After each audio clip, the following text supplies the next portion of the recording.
La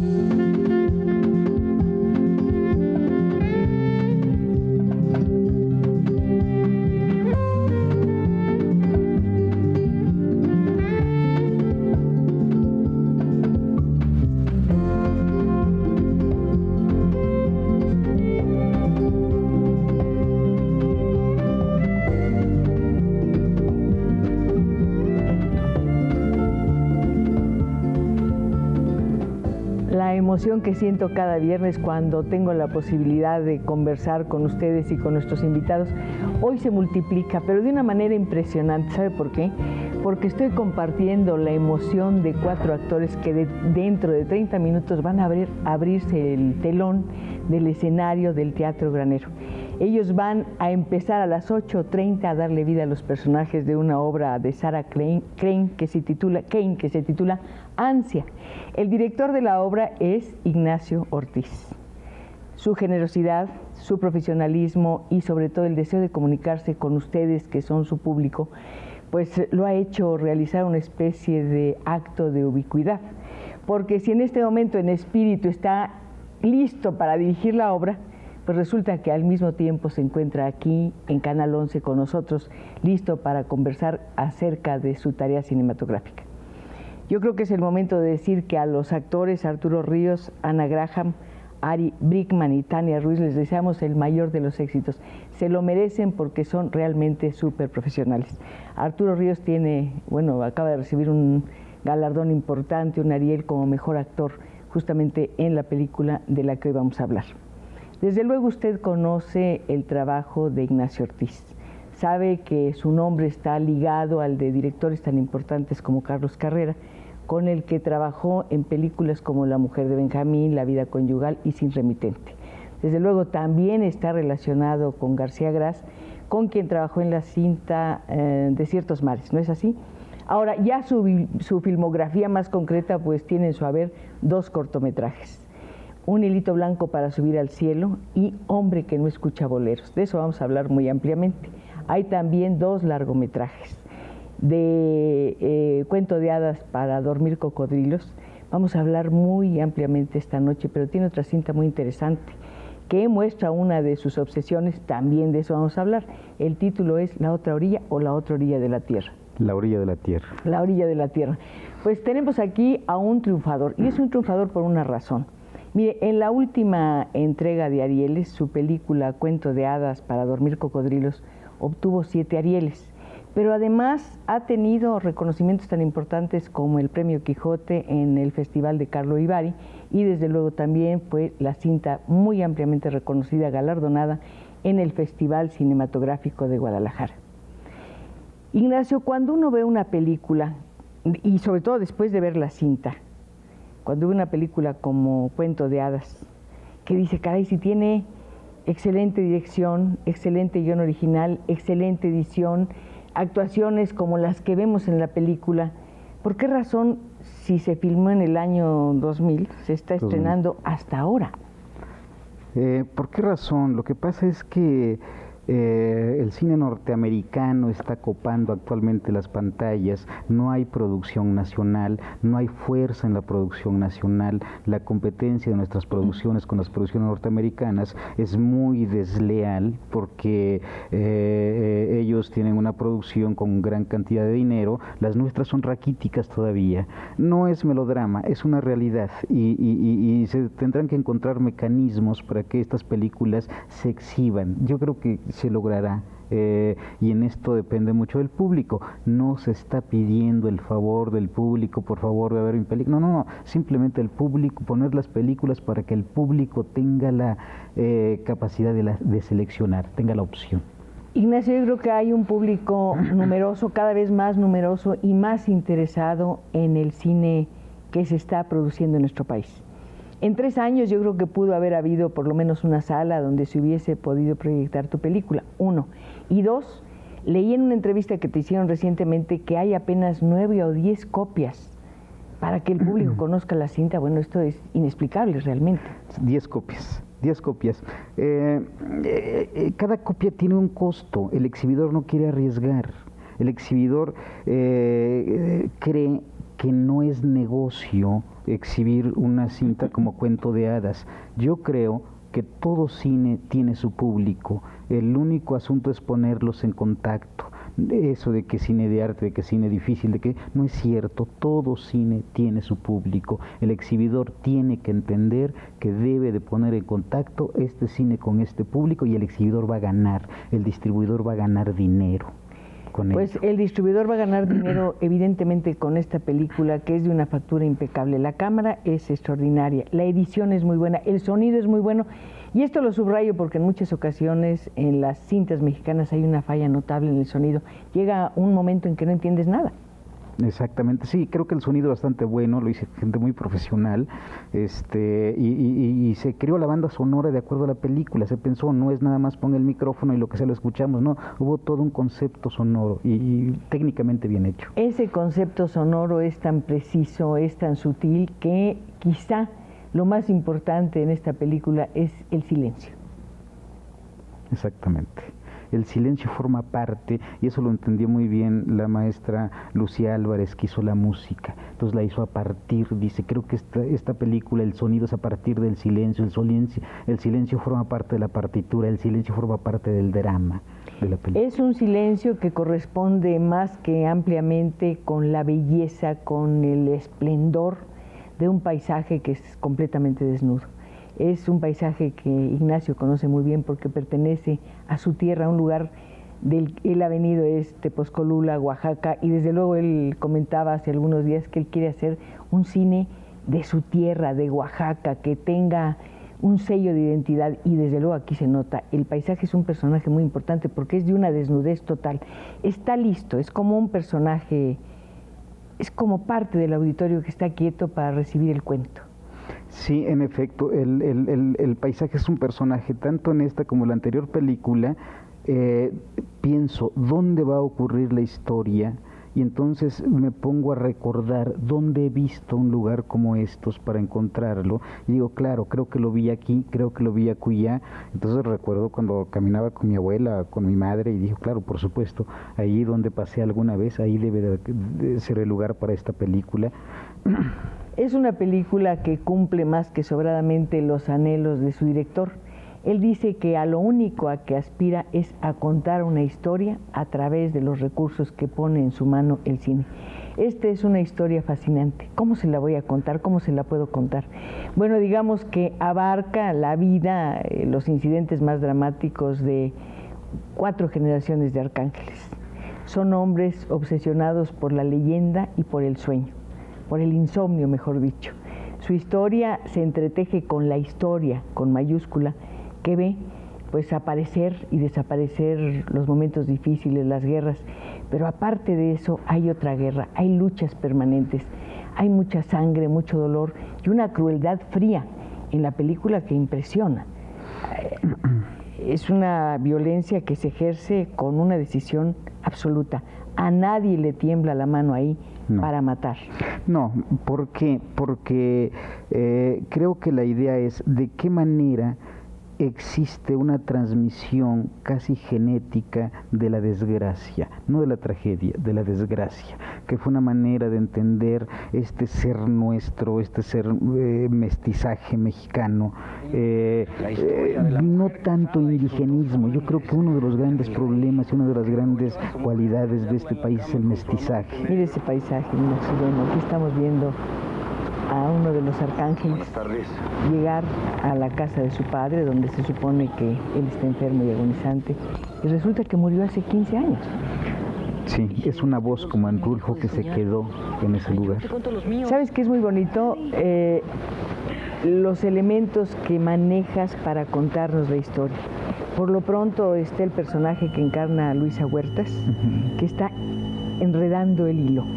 Está haciendo una bola de estambre mientras cuenta la historia.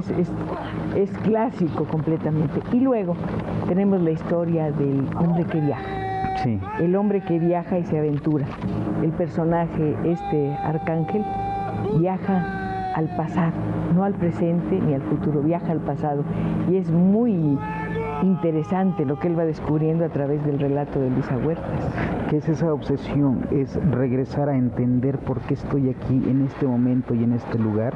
Y es en efecto ese viaje al pasado para entender, y a partir de que comienza a entender, no racionalmente, sino por información, anecdóticamente, en ese momento va cambiando y va tomando una decisión y se le va aclarando el sentimiento real que tiene para con su hijo. Es un viaje al pasado para encontrarse con su padre, pero para poder relacionarse con su hijo.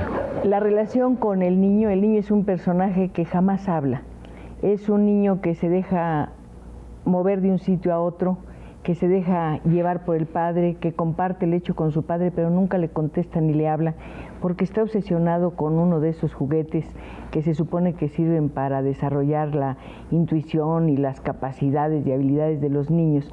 Pero yo siento que si los capacitan para algo, les quitan también algo muy importante, que es el verbo. No. Son niños que no hablan, son niños silenciosos. Sí, deja del verbo, es una idea de aislarlos del mundo exterior para impedirles que se encuentren con la vida, que se encuentren con el dolor que significa esa vida, protegerlos de alguna manera, lo cual es absolutamente peligroso, porque les quitas el vivir. No, pero les quitas algo más, la relación que puedes establecer con tu familia y con tu grupo a través de la historia oral. A través de la palabra, que es el su contacto. Padre le está contando, mira, mi padre era así, o sea, tu abuelo lo vas a conocer en este árbol, yo me columpiaba, etcétera. Y el niño está todo el tiempo con la maquinita y es una angustia, pero en fin, yo no quiero que nos envuelva ningún tipo de angustia en este momento, al contrario, quiero deslizarme por esa historia que me deslumbró, me hizo, o me devolvió, mejor dicho, entre otras cosas, a la luz incomparable de Oaxaca. Y hay experiencias incomparables, satisfactorias, enormemente placenteras. La conversación es una de ellas. La conversación que hoy podemos sostener usted y yo con Ignacio Ortiz, pues a lo mejor la podemos enriquecer gracias a los teléfonos que están completamente a su disposición. Ignacio, he oído muy buenas críticas de la película, pero he oído también algún comentario, no es necesariamente negativo, sino que dicen, bueno, ¿de dónde sacó Ignacio Ortiz ese título tan grande? A mí me fascinan tus títulos, todos tus títulos me encantan. No, fue un mero accidente. Cuando La orilla de la tierra, en una entrevista radiofónica, me preguntaron, ¿tienes otro proyecto? Y estaba escribiendo este guión justamente. Le dije, sí, por supuesto. ¿Y cómo se llama? No tenía nombre en absoluto. Dije, se llama Cuento de hadas. Hice una pausa y dije, eso le falta un apellido. Cuento de hadas es para dormir cocodrilos. Bueno, otra vez la palabra, el término, dormir, el sueño, y debo decir que si hay algún momento en que comienza la historia propiamente, es el instante en que dos hermanos hacen una apuesta. Uno tiene a un lobo, es un coyote, con un bozal, y le dice a su hermano, te doy lo que quieras si te atreves a verle los ojos al coyote, pero si se los ves, puedes perder el sueño. El niño ve los ojos del coyote, pierde el sueño, y a partir de ese momento vive día y noche para que su hermano le cuente sus sueños. El coyote se llevó la tranquilidad, se llevó la paz y trajo muchas cosas que aparecen en esta historia. Es una leyenda que seguramente Ignacio escuchó de niño, pero vamos a saber de eso después de un corte, y recuerde que estamos completamente a su disposición con nuestros teléfonos, que nos encantará que usted enriquezca esta conversación con su voz. ¿Qué estará pasando?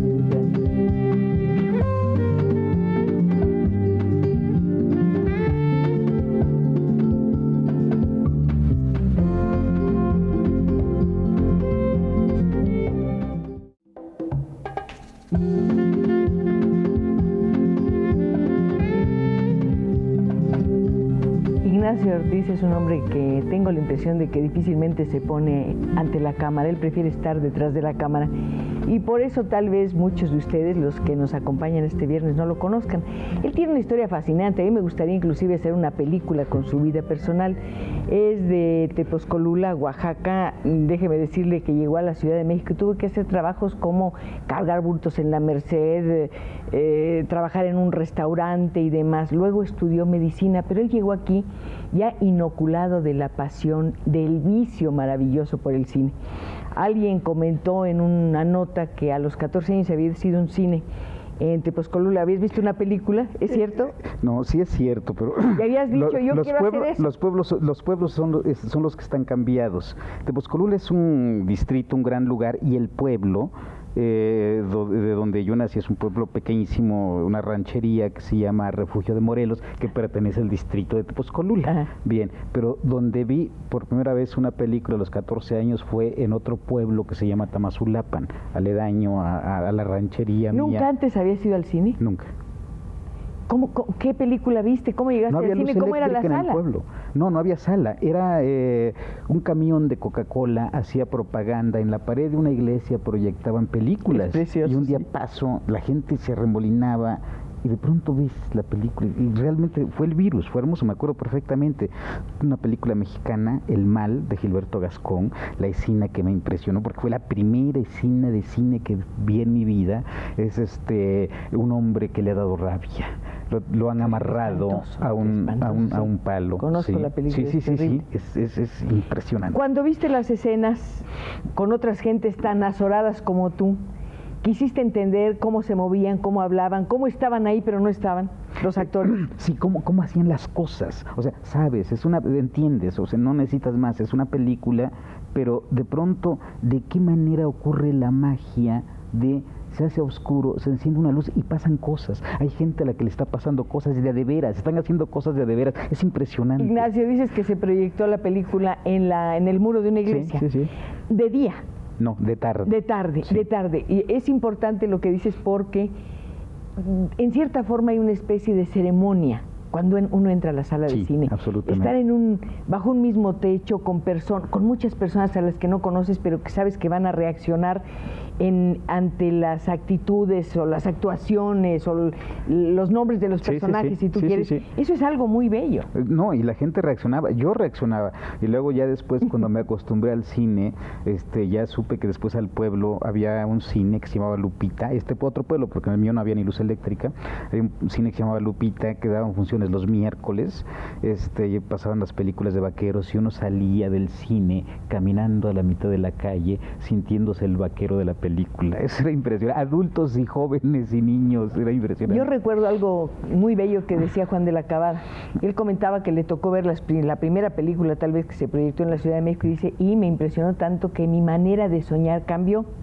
Mucho tiempo después, entrevistando a Doctor, o el autor de Ragtime, él me decía una cosa muy importante: el cine ha influido tanto en nosotros que ha cambiado, por ejemplo, la velocidad de la literatura. Sí, absolutamente. Pero también creo que en lugares, en comunidades como esta de la que tú procedes, el cine cambia la relación familiar por una razón. El peso de la historia oral que nos contamos para pasar el tiempo en esos pueblos donde no pasa nada, se transforma completamente cuando llega el cine, porque entonces lo que queremos oír son esas voces, esas voces que llegan de fuera y nos cuentan historias totalmente ajenas a las nuestras. Sí, pero hay otra cosa que también lo sigue aterrizando y donde se mezcla la oralidad con esto, que es la siempre necesidad de una imagen, aunque no haya existido el cine antes. Y esto te lo digo porque en realidad el primer virus del cine fue mi hermano. Mi hermano mayor, no había luz eléctrica en el pueblo. Mi hermano mayor ya había salido a estudiar la secundaria a este pueblo, a Tamazulapan, y entonces no sé por qué artes, un día regresa con una pequeña caja de galletas Marías, una lata de chiles, la destapa, la rompe, bla, bla, bla, le hace una especie de cañoncito, mete una vela en la caja, en su chimenea, y nos proyecta sombras en la pared. ¿Sí? Entonces esa fue como realmente, y entonces contaba el cuento, ¿entiendes? Entonces mi hermano, al que quiero mucho, que es genial, hacía eso. Entonces es como son esas hay una cosas. Escena así en la orilla, que es un homenaje a mi hermano. En la película hay algo muy bonito, hay un recuerdo muy bello. Yo también tuve la experiencia de ver cine, como tú dices, en mi pueblo, pero lo que no olvido, quizá las imágenes, pero lo que no olvido es el sonido de la máquina. al dar la vuelta. Es como una cuerda mágica. Tú dices, algo está pasando aquí, es ese sonido muy lento, adormecido, torpe, interfiere con las voces, pero es un sonido maravilloso. Y tiembla la pantalla, está temblando continuamente. Es un sonido maravilloso, maravilloso. Y después sales al mundo, sales al día o a la noche y dices, ¿qué soy? ¿Qué estoy haciendo aquí? Si en realidad yo lo que quiero es estar en la película. Exactamente, sí. Tú querías estar en la película. Tan querías que no solamente llegaste a ver más cine, sino que has llegado a hacer cine. ¿Piensas en los espectadores como tú cuando haces tus películas? Absolutamente, absolutamente. Siempre pienso en ese espectador como el espectador inicial. Hay que sorprender a alguien. Hay que alguien se emocione, que alguien en algún lugar lejano, llámese en el último piso de Wall Street, o en el último piso de Tombuctú, o en el último barranco de Marcos Pérez o de Refugio de Morelos, alguien se emocione con eso. Pienso en ese espectador. A mí me emocionaron profundamente las dos cintas, de verdad debo decir que no las olvido, y desde luego el cortometraje Hombre que no escucha boleros, que también es otro título extraordinario. Y las tres cintas tienen para mí muchos denominadores comunes, pero uno de ellos es el sueño. Sí. El asunto de lo que le pasa a una gente cuando padece insomnio. Sí. En la película Hombre que no escucha boleros, el resultado es terminante. Sí, es terminante. sí. El hombre se arroja por la ventana y se suicida, y ni así puede cerrar los ojos. Exacto. Todavía en su ojo, y sigues escuchando el sonido de un insecto. Sí, exactamente. ¿Por qué tienes esta obsesión? A mí me encantó. Por una cosa, una de las primeras ideas que tengo de relación entre hombre y mujer y relación amorosa, se la debo a mi padre y a mi madre. ¿Por qué?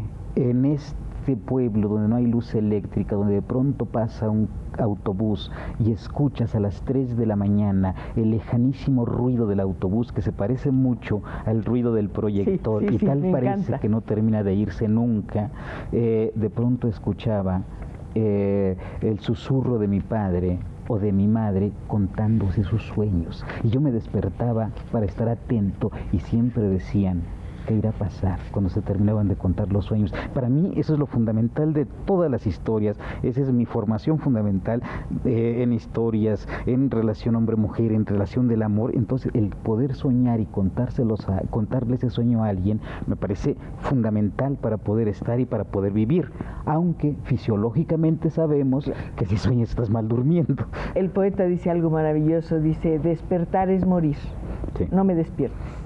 Exactamente. Y eso pasa entre los hermanos. Exactamente. Y aquí volvemos a otro denominador común, los hermanos. Caín y Abel. Caín y Abel, exactamente. Se habla de la relación padre-hijo, etcétera.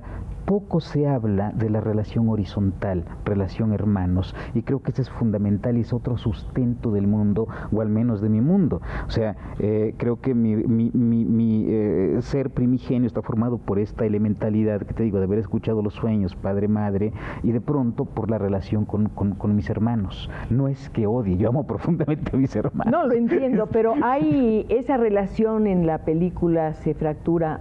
Por un lado, por la ambición de tener la tierra, y segundo, por el deseo de tener una mujer. Entonces parecería que la tierra y la mujer son dos factores, un poco la serpiente en el paraíso. Sí, exactamente. ¿Por qué? Porque es el peso, el sustrato fundamental de la vida, sin entrar a romanticismo barato, sino como idea, como piso. No puede haber un sentimiento del mundo si no hay un sentimiento para con una mujer. Ya hubo para con tu hermano, ya hubo para con tus hijos, ya hubo para con tu padre, pero ahora para con una mujer para complementar el mundo. No lo puedo entender yo de otra manera. Y la tierra, y nuevamente la tierra por mi padre. Tener la tierra, tener una mujer, y desde luego tener la posibilidad de poseer los sueños de otra persona. Esto es lo que a mí verdaderamente me deslumbró. Ahora, es curioso lo que pasa con la tierra. Es una tierra por la que se hace todo hasta matar. Sin embargo, la abandonan. Número uno. Número dos, se codicia a las mujeres, pero cuando la mujer decide irse, ya sea la que muere, él dice simplemente: existió una mujer que tenía unos ojos muy bellos como de coyote en celo, y no dice nada más. Da por hecho que se tenía que terminar.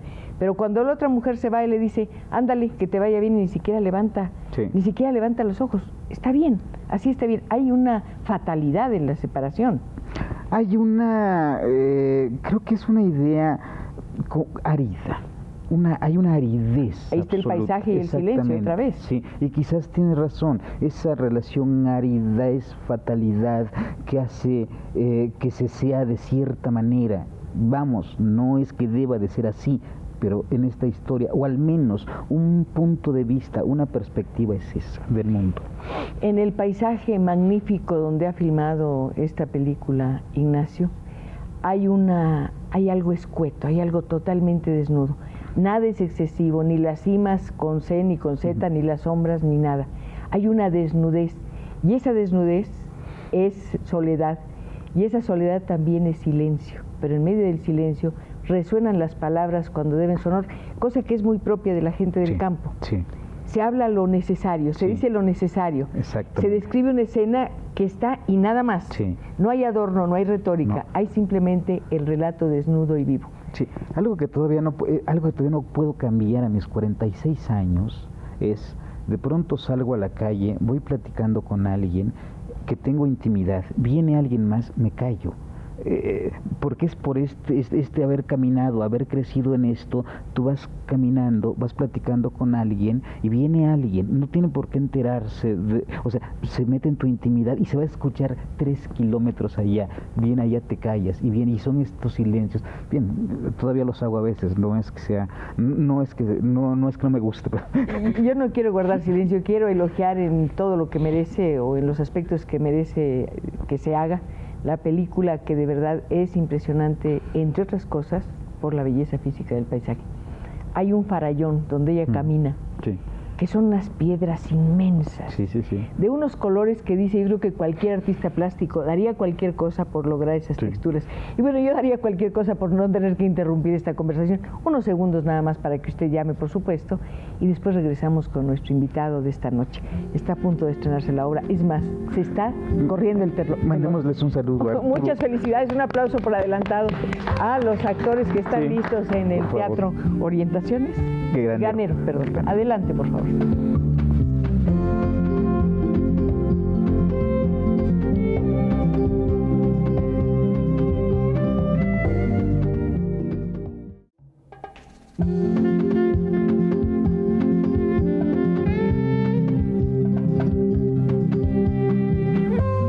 Maravillas de este programa es que conforme pasan los minutos se multiplican las emociones.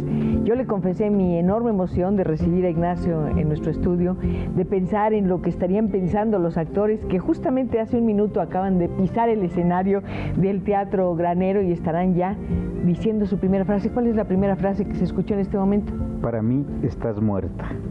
¿Quién dice la frase? Ana Graham. Que es una gran actriz. Que es una gran actriz y un gran actor. Luego dice su texto Ari Brickman, que es otro gran actor, Arturo Ríos, Tania. Les mando un saludo. Sigan actuando, por favor, y háganlo bien.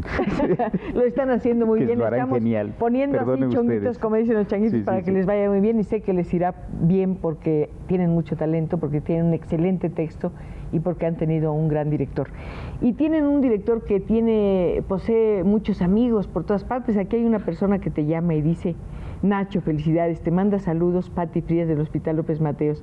Si quieres, háblanos. Hay muchos que te recuerdan y preguntan por ti.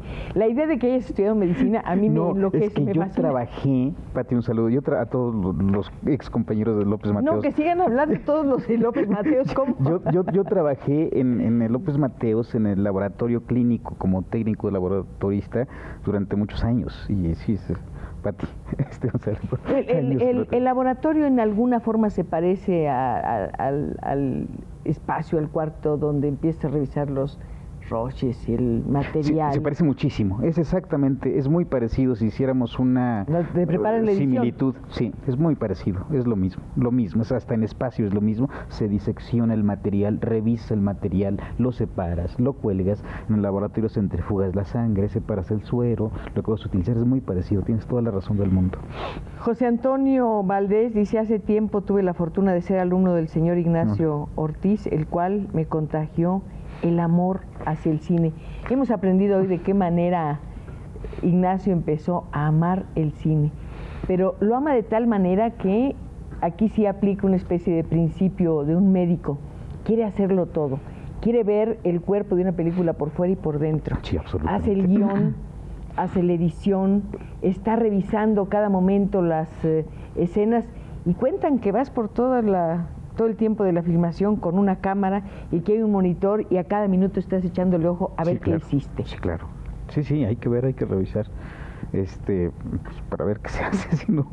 ¿Qué va pasando con la idea que tienes? Ya tienes una idea, tienes un guión, sabes lo que quieres realizar, pero hay muchos factores externos. Sí, no, se transforma los cambios de fundamentalmente, radicalmente.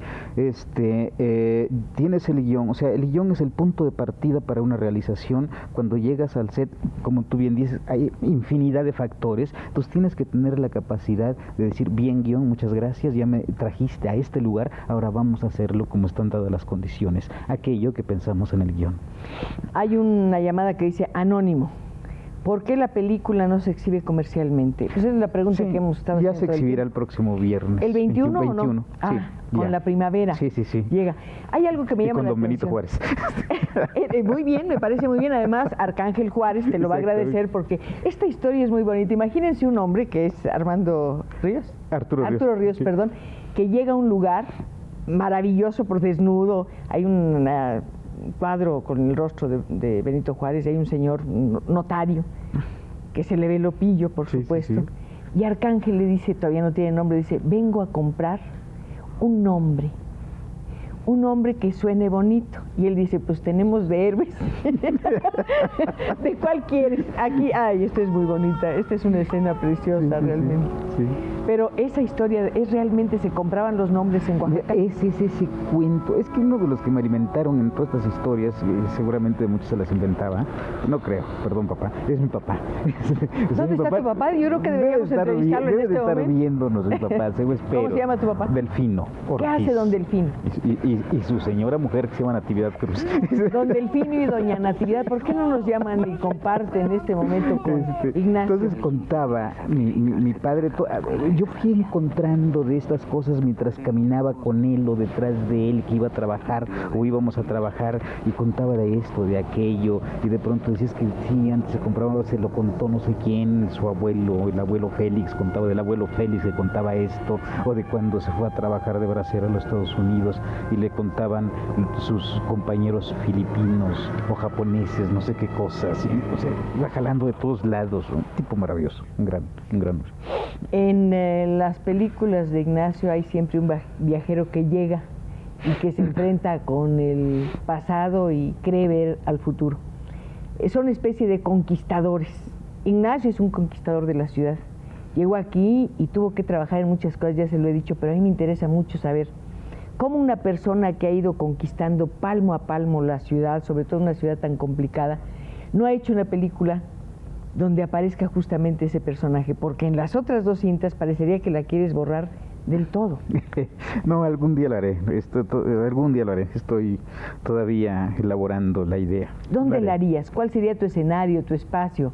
¿Qué personajes veríamos? El centro de la ciudad, absolutamente. El centro de la ciudad es un lugar maravilloso, hermoso.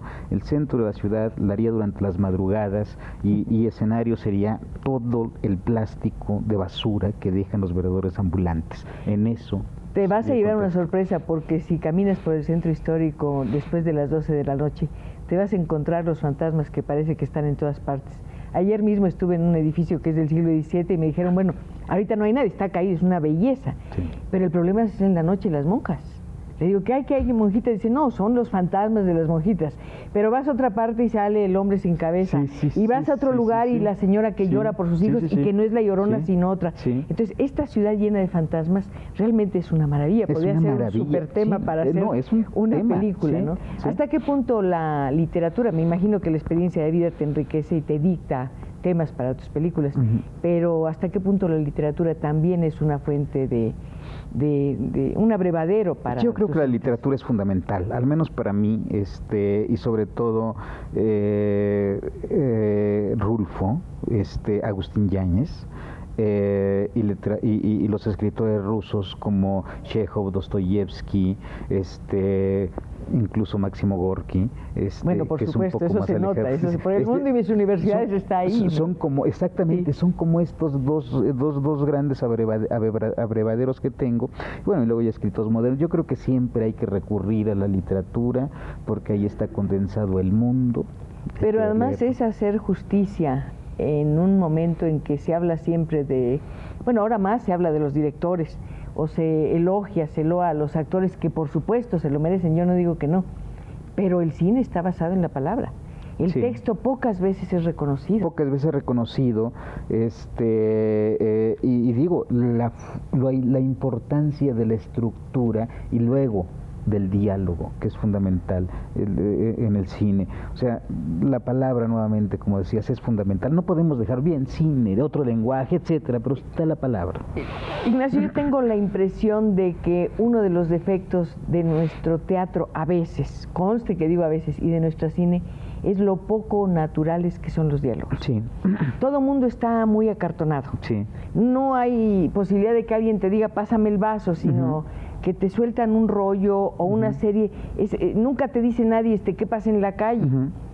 Tienen que decirte, descríbeme los acontecimientos de la Rúa como en aquella lección de escritura. Exactamente. ¿Por qué? ¿Qué nos pasa? ¿Tenemos miedo del lenguaje coloquial? No, mira, no es que tengamos miedo. Lo que pasa es que el oficio de guionista no está muy bien desarrollado todavía porque no hay producción.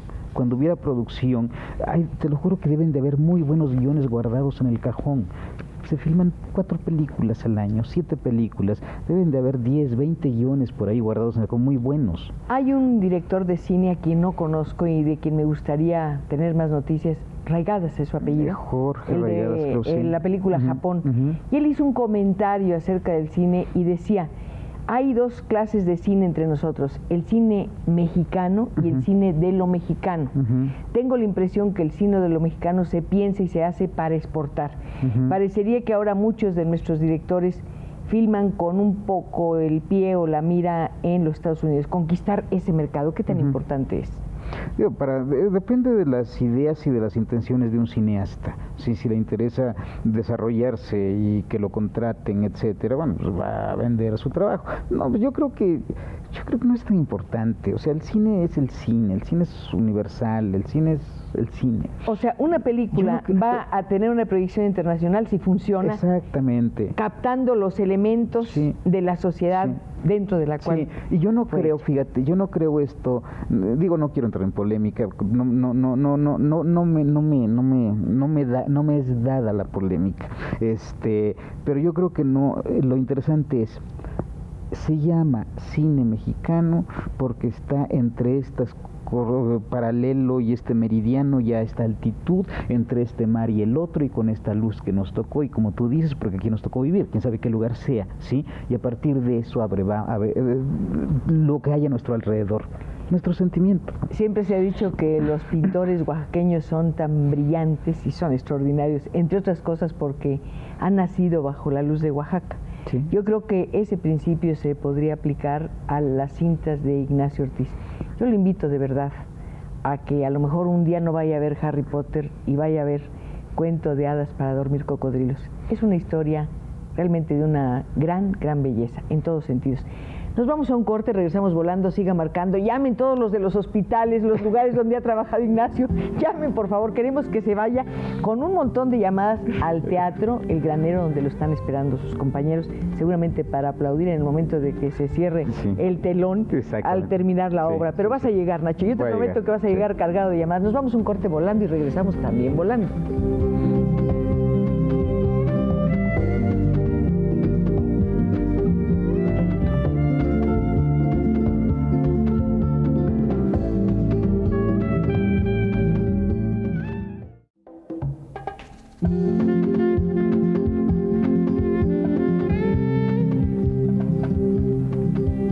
Que están marcando nuestros números telefónicos y qué bueno que enriquecen esta conversación con su ternura, con su emoción y con su generosidad.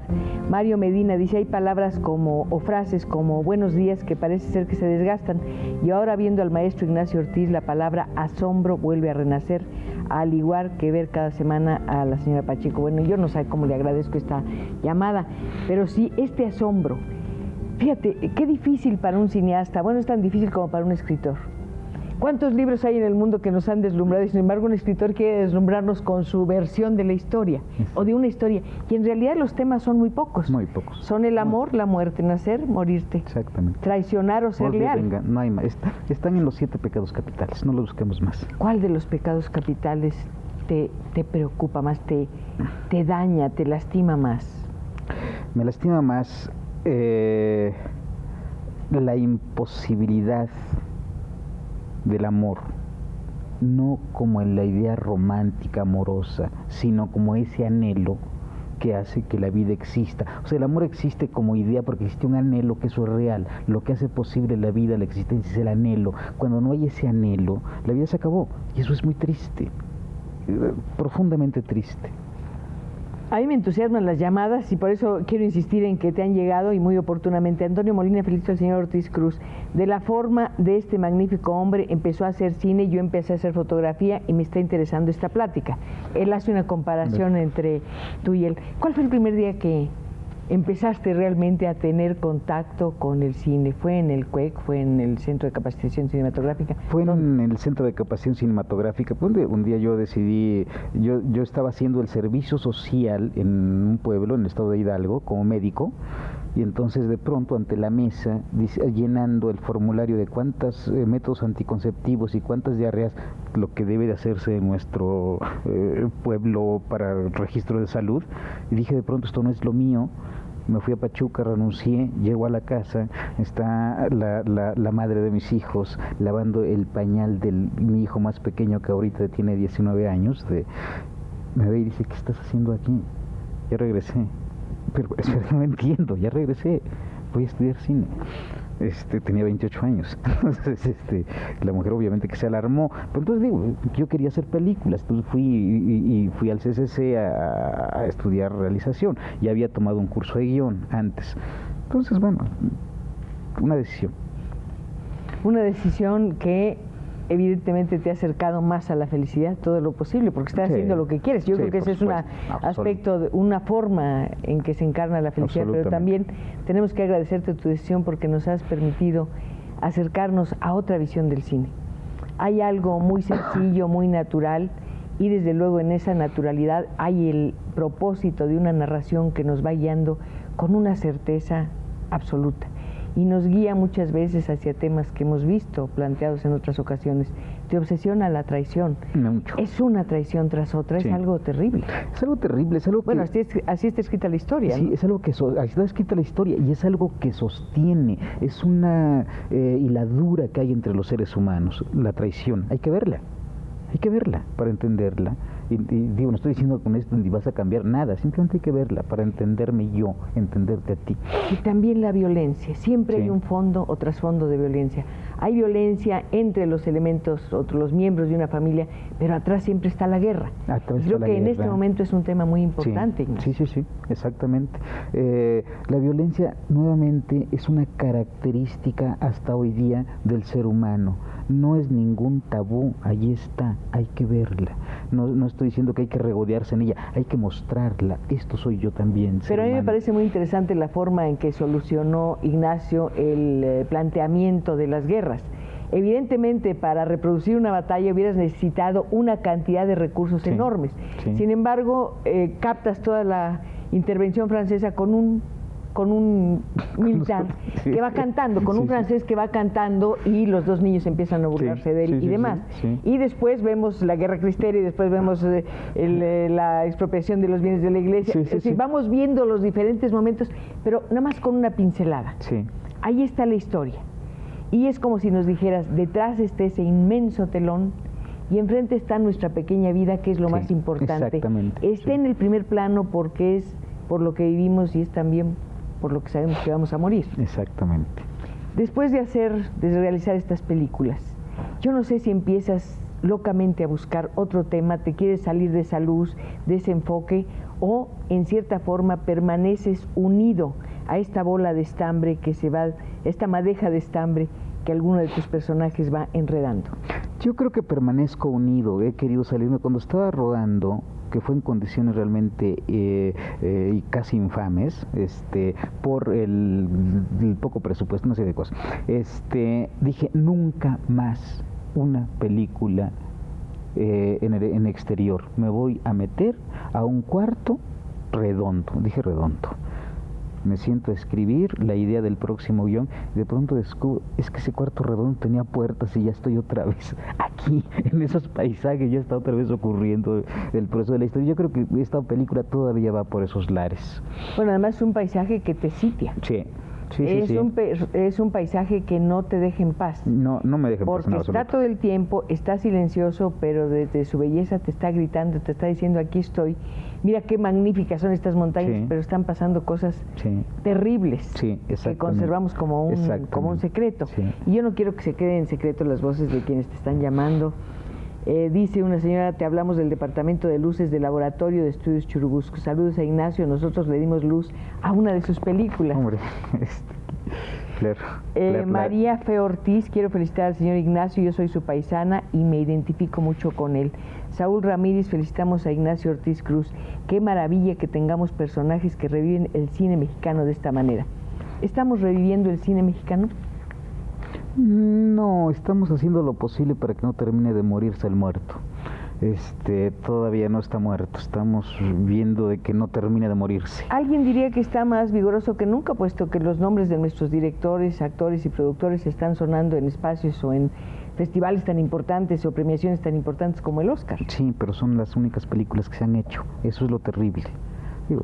Han sonado 4 películas, son las 4 que se han hecho. Debemos de hacer 80 películas, 40 películas al año. ¿Cómo puede ser que, por ejemplo, en la India hay una industria cinematográfica tan fuerte, tan poderosa, y nosotros? Porque no dejan entrar producción extranjera. Y aquí estamos tomados por el Tratado de Libre Comercio y por una serie de cosas, de cuestiones de mercado por Hollywood.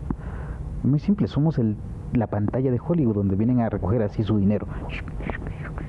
Y los hindús y los egipcios, que tienen otra industria muy importante, no dejamos entrar otro cine. Y es lo que está haciendo ahorita la Comunidad Europea. ¿Pero eso te parece adecuado? No, para nada. Yo creo que tendría que haber un libre intercambio de la producción cinematográfica. Sin agandalle, esa es la palabra. Un libre intercambio sin agandalle. Porque tenemos que pensar que el cine es algo más que diversión y espectáculo. Es quizá uno de los espejos más fieles de un pueblo. Es como, sí, exactamente. Es el espejo, tú lo has dicho, es la luz, es la foto que se proyecta hacia otros lados de lo que realmente eres, dónde estás, de lo que está pasando en el exterior y en el interior tuyo. Hablaste de foto. ¿Eres buen fotógrafo? Creo que no, creo que soy pésimo. Pero sí me gusta. Tienes un excelente gusto para la imagen. Sí, claro, la forma uno, yendo a los museos, con regaños de maestros, etcétera, etcétera. Sí. Vas aprendiendo, vas educándote. Vas educándote y tú te has educado colocado justamente detrás de la cámara.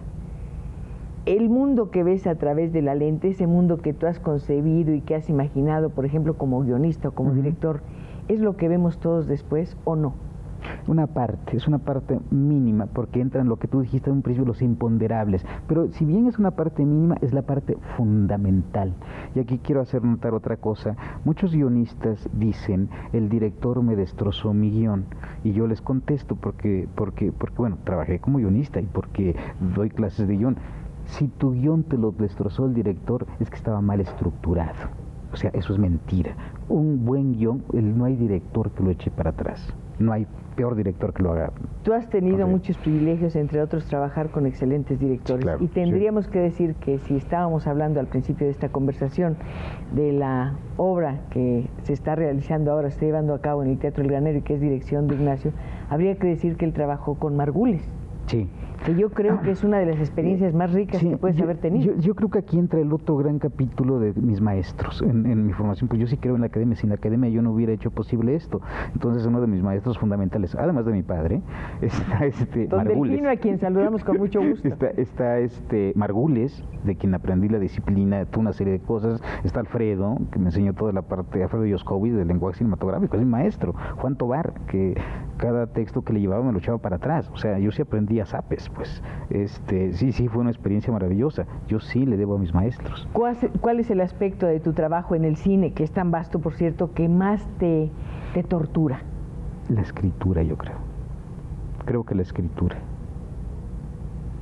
Me tortura poder llegar a tener todos los elementos. O sea, soy muy desesperado y ya quisiera sentarme y ahí está, empiezo. Exterior, noche, no es cierto. Hay que empezar qué pasa, bla, qué acontecimientos, y ese proceso que es hermoso, maravilloso, pero también cuando no logras conjuntarlo es la peor de todas las torturas. ¿Un guión cinematográfico puede ser literatura? No es literatura, un guión cinematográfico. Bueno, yo vi la traducción que hiciste, la adaptación de Interiores de Woody Allen, y era un texto literario realmente extraordinario. Aquí es la gran diferencia entre el teatro. Exactamente, al guión.